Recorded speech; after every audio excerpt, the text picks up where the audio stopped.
بسم اللہ الرحمن الرحیم الحمد للہ رب العالمین وصلی اللہ علی محمد وآلہ الطاہرین ولعنۃ اللہ علی اعدائہم اجمعین الی قیام یوم الدین وقال سبحانہ وتعالی یا ایہا الذین آمنوا کتب علیکم الصیام کما کتب علی الذین من قبلکم لعلکم تتقون۔ موضوع گفتگو کہ اگر کوئی شخص جان بوجھ کے ان مبتلات صوم میں سے یعنی جن چیزوں کے ذریعے سے روزہ باطل ہوتا ہے انہیں انجام دے تو قضا تو اس پر لازم ہے، آیا کفارہ بھی لازم ہوگا یا نہیں لازم ہوگا؟ اب اس جانب توجہ رہے کہ اگر آپ میں سے کوئی شخص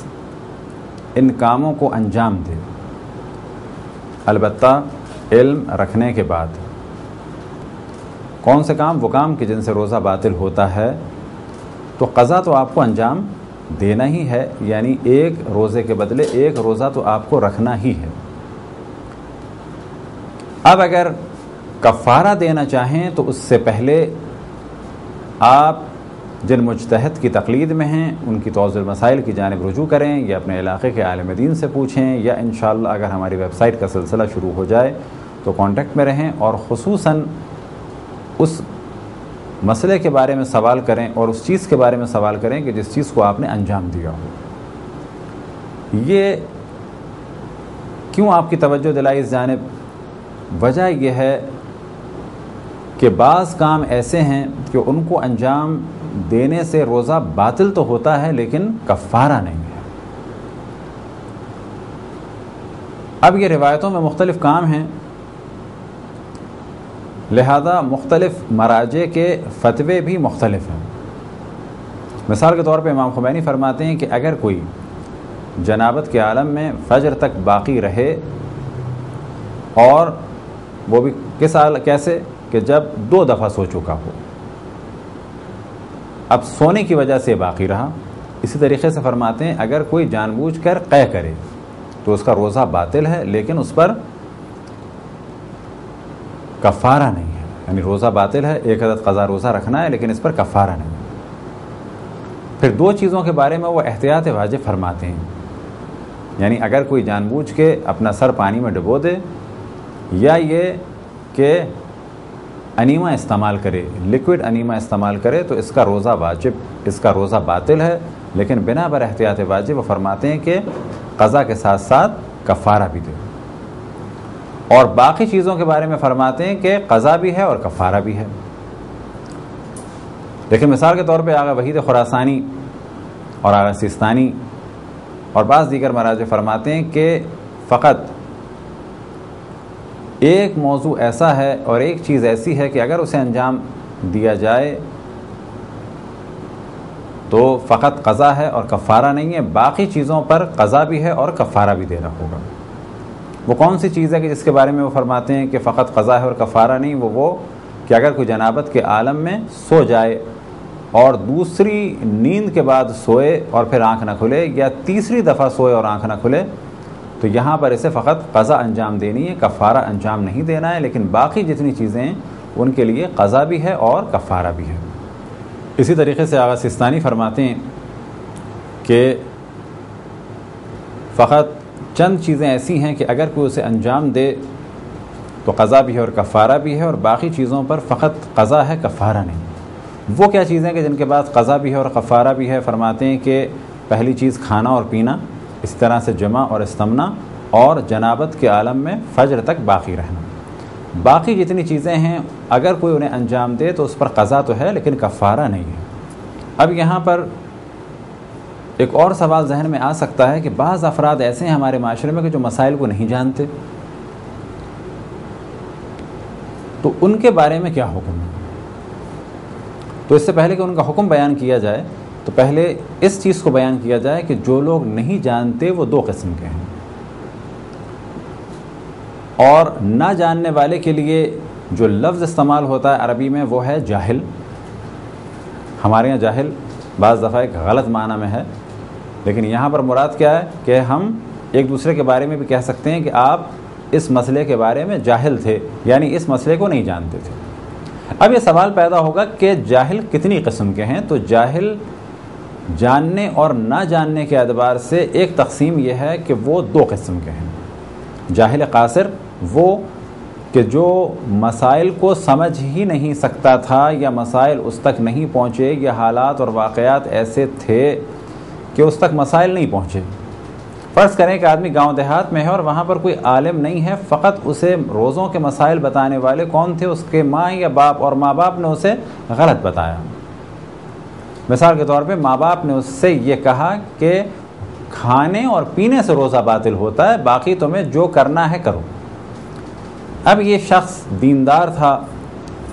کتابیں نہیں تھیں، پڑھا لکھا نہیں تھا، عالم سے کانٹیکٹ میں نہیں تھا۔ فرض کریں کہ اور جو ذرائع آج کے جدید کے ہیں وہ اس کے پاس نہیں تھے، جدید ذرائع سے محروم تھا بالکل، نہ فون تھا، نہ ٹی وی تھا، نہ ریڈیو تھا، نہ انٹرنیٹ کی سہولت تھی اس کے پاس۔ اس نے روزے رکھے اور بہت ہی خضوع و خشوع کے ساتھ اللہ سبحانہ و تعالیٰ کو یاد کیا، لیکن کھانے پینے کے علاوہ بعض کام وہ انجام دیتا رہا۔ مثال کے طور پہ وہ باقاعدہ نہر میں جاتا تھا، ڈائیو لگاتا تھا۔ اسی طریقے سے فرض کریں کہ اس کو فقط کھانے پینے کے بارے میں معلوم تھا، باقی بھی اس نے کام کر لیے۔ تو کیا ایسے شخص پر قضا اور کفارہ دونوں لازم ہیں؟ اس کے مقابلے میں ایک شخص ایسا ہے کہ جو ایک شہر میں تھا، پڑھا لکھا تھا، علماء سے کانٹیکٹ میں تھا، سمجھدار تھا، بہت سارے دنیاوی موضوعات کو سمجھتا تھا، بینکنگ کے مسائل کو سمجھتا تھا، ٹیکس کے مسائل کو سمجھتا تھا، شیئرز کے مسائل کو سمجھتا تھا، کس بینک میں کتنا ملتا ہے وہ یہ سمجھتا تھا۔ اگر نہیں سمجھتا تھا اور نہیں جانتا تھا تو فقط دین کے مسائل نہیں جانتا تھا۔ باوجود یہ کہ علماء سے کانٹیکٹ میں تھا، انٹرنیٹ کی سروس تھی، فون کی سروس تھی، ٹیلی فون کی سروس تھی، لوگوں سے وہ کانٹیکٹ کر سکتا تھا، اور وہ یہ بھی جانتا تھا کہ بعض دفعہ اس کی مسجد میں جہاں وہ جاتا ہے یا کبھی گیا تو وہاں پر ڈسکشن ہوا کہ مومنین کو چاہیے کہ ماہ رمضان کے مسائل کو جانیں، مومنین کو چاہیے کہ مبطلات صوم یعنی روزے کو باطل کرنے والی چیزوں کو جانیں۔ یہ ساری چیزیں وہ سن چکا تھا، لیکن اس نے کبھی اللہ کے دین کو اتنا اہم ہی نہیں سمجھا کہ توجہ دے۔ تو ان دونوں افراد میں ایک فرق ہے، اور فرق کیا ہے کہ وہ جاننا چاہتا تھا لیکن جان نہیں سکا، مشکلات کی وجہ سے، کم علمی کی وجہ سے، یا جہاں رہتا تھا یا جن لوگوں سے کانٹیکٹ میں تھا وہ اس کو نہیں بتا سکے یا نہیں بتا سکتے تھے۔ اور دوسرا فرد ایسا ہے کہ اس کا علمی معیار بلند ہے، عقل و شعور رکھتا ہے، علماء سے کانٹیکٹ میں ہے، بعض دفعہ روزوں کے مسائل کے بارے میں اس کے ذہن میں آیا، بعض دفعہ روزوں کے مسائل کے بارے میں گفتگو سنی، بعض دفعہ علماء سے اس نے یہ سنا کہ مبطلات روزہ کو جاننا چاہیے، روزوں کے مسائل کو جاننا چاہیے۔ ٹھیک ہے، دونوں افراد نہ جاننے کے اعتبار سے ایک نہیں، الگ الگ ہیں۔ اب ان دونوں افراد کے لیے فقہ میں ایک نام ہے، اور وہ کیا کہ جو علم حاصل نہیں کر سکا لیکن کرنا چاہتا تھا، اور بعض اس کے لیے مشکلات تھیں اور ماحول ایسا تھا کہ وہ مسئلے مسائل نہیں جان سکا، وہ کہلاتا ہے جاہل قاصر۔ اور وہ شخص کہ جو سیکھ سکتا تھا لیکن اس نے دین کو اہم نہیں سمجھا، وہ کہلاتا ہے جاہل مقصر۔ اب اگر مبطلات صوم کو انجام دینے والا وہ شخص تھا کہ جو جاہل قاصر ہے تو اس پر کفارہ نہیں، اور اگر مبطلات صوم کو انجام دینے والا وہ شخص ہے کہ جو جان سکتا تھا اور جاننے کی صلاحیت رکھتا تھا اور کوئی اس کے لیے مشکلات نہیں، فرض کریں کسی عالم کے گھر کا بیٹا تھا، کسی عالم کا بیٹا تھا، دینی گھرانے کا شخص تھا، اور وہ لاؤبالی ہو گیا، وہ جانتا تھا کہ اس کے گھر میں اس موضوع کو ڈسکس کیا جاتا ہے، تو ایسا شخص یعنی جاہل مقصر روزے کی قضا بھی بجا لائے گا اور ساتھ ہی اسے کفارہ بھی دینا ہوگا۔ اب یہ تو تھا پہلا مرحلہ کہ جاہل کی 2 قسم ہیں، جاہل قاصر اور جاہل مقصر، کہ ان کی توجہ ہی نہیں تھی، جانتا ہی نہیں تھا۔ جاہل قاصر اس کا الگ حکم، توجہ نہیں تھی لیکن جان سکتا تھا، حالات اچھے تھے، جس جگہ پہ رہتا تھا وہاں پر علماء تھے، یہ ہے جاہل مقصر۔ اب یہ توجہ رہے خصوصاً نوجوانوں کی اس امر کی جانب کہ آج کا دور جدید ہے، بہت زیادہ ٹیلی فون سروسز آسان ہیں، علماء سے کانٹیکٹ کرنا آسان ہے، اسی طریقے سے انٹرنیٹ سروس ہے۔ اب اگر کوئی نوجوان یہ کہے کہ میں 1000 چیزیں تو جانتا ہوں لیکن یہ نہیں جانتا تھا، تو وہ نوجوان عام طور پہ ہمارے یہاں جاہل قاصر ہیں، خصوصاً وہ کہ جو مسلمان گھرانوں میں پیدا ہوئے۔ لیکن ہاں، آج ایک لڑکا مسلمان ہوا اور اس کے ذہن میں یہی تھا کہ روزہ اس عبادت کا نام ہے کہ جس میں کھانے پینے کو ترک کیا جاتا ہے اور وہ باقی کام کو کرتا رہے، تو ایسے ایک نئے مسلمان کے لیے کہ جس کو یقین تھا کہ یہ فقط کھانے پینے سے رکنے کا نام روزہ ہے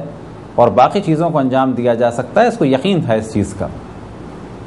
اب اگر اس نے مسلمان ہونے کے بعد روزے رکھے اور بعض کاموں کو انجام دیا تو کہا جائے گا یہ جاہل قاصر ہے، اس کی اصلاً توجہ ہی نہیں تھی کہ اس کے علاوہ کوئی چیز روزے کو باطل کرنے والی ہے یا نہیں ہے۔ یا جیسے ہم نے پہلے مثال دی، کسی دیہات میں ایک نوجوان ہے، اس کے پاس کوئی سورس نہیں ہے علم حاصل کرنے کا، فقط ماں باپ نے یہ بتایا کہ روزہ باطل ہوتا ہے کھانے پینے سے، باقی امور اس نے انجام دیے۔ آغا خوئی اس مسئلے میں ایک اور چیز کی جانب توجہ دلاتے ہیں اپنے فتوے میں، وہ یہ کہ اگر کوئی شخص نہ جاننے کی وجہ سے ان کاموں کو انجام دے تو اس پر کفارہ نہیں ہے، لیکن ایک کام ایسا ہے کہ اگر اس کے حرام ہونے کو جانتا تھا لیکن یہ نہیں جانتا تھا کہ اس سے روزہ باطل ہوتا ہے، وہ کیا چیز؟ وہ یہ کہ وہ یہ جانتا تھا کہ اللہ، رسول اور ائمہ علیہم الصلوۃ والسلام کی جانب نسبت دینا حرام ہے، وہ یہ جانتا تھا، لیکن وہ یہ نہیں جانتا تھا کہ اس سے روزہ بھی باطل ہو جاتا ہے۔ تو کیونکہ یہ جانتا تھا کہ یہ کام حرام ہے لیکن یہ نہیں جانتا تھا کہ اس سے روزہ باطل ہوتا ہے، تو بھی اسے کفارہ دینا ہوگا، کیونکہ یہ ایسا حرام ہے کہ اس میں اس کی کسی قسم کی چھوٹ نہیں ہے، حتیٰ نہ جاننے کے باوجود کہ اس سے روزہ باطل ہوتا ہے تو بھی اسے قضا بھی کرنی ہے اور ساتھ ہی کفارہ بھی دینا ہے۔ یہ تھی ایک مختصر سی گفتگو اس عنوان سے کہ اگر کوئی مبطلات صوم انجام دے تو آیا اس پر فقط قضا ہے یا ساتھ کفارہ بھی ہے۔ خداوند تبارک و تعالیٰ سے دعا ہے کہ بحق محمد وآل محمد ہمیں اپنے رسول، اپنی حجتوں، خصوصاً امام زمان علیہ الصلوۃ والسلام کی معرفت اور اطاعت کی توفیق عطا فرمائے۔ وصلی اللہ علی محمد وآلہ الطاہرین۔